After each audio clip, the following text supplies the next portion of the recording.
pantang menyerah dan terus melangkah.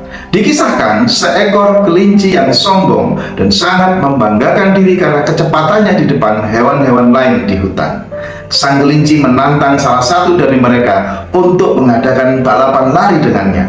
Kemudian muncullah seekor kura-kura menerima tantangannya.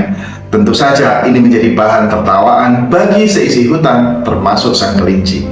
Sang kelinci menganggapnya hanya sebagai sebuah lelucon, namun sang kura-kura memaksanya untuk beradu lari. Sang kelinci akhirnya menyetujui untuk memulai balapan lari dengan penuh keyakinan bahwa ia pasti menang karena ia adalah hewan yang tercepat seantero hutan.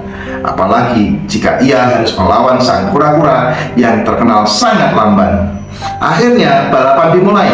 Sang kelinci dengan sombongnya menunjukkan kekuatan serta kecepatan larinya. Tentu saja sang kura-kura sudah tertinggal jauh. Di tengah jalan, sang kelinci merasa bahwa sang kura-kura tidak akan pernah mungkin bisa mengejarnya karena ia sudah meninggalkan jauh di belakang. Sang kelinci merasa lapar dan saat itu melihat ada sebuah kebun wortel. Ia akhirnya memutuskan untuk makan wortel hingga kenyang. Nah, karena terlalu kenyang, ia merasa mengantuk dan memutuskan untuk tidur sejenak karena pikirnya sang kura-kura tidak akan pernah bisa mengejarnya. Namun, hingga malam menjelang, sang kura-kura memiliki keyakinan bahwa ia harus terus berusaha. Ia terus berjalan meskipun lambat, tetapi ia tidak pernah putus asa. Ia terus berusaha mencapai garis finish. Bagaimanapun caranya dan seberapa lamanya ia harus terus lewati. Dan tak disangka sang kura-kura dengan kegigihannya memenangkan pertandingan dan mengakhiri kisah tersebut.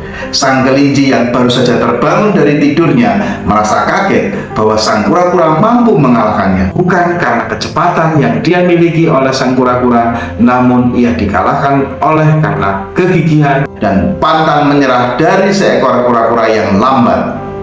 Pantang menyerah dan teguh pada keyakinan diri untuk terus berusaha membuat sang kura-kura memenangkan pertandingan tersebut.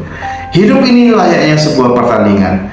Kita tidak pernah tahu hambatan apa yang akan dilalui oleh setiap manusia. Pantang menyerah ketika ada lawan yang terlihat lebih hebat dari kita. Yang harus kita lakukan adalah melakukan bagian-bagian kita dan jangan pernah menyerah. Salam sukses penuh berkah.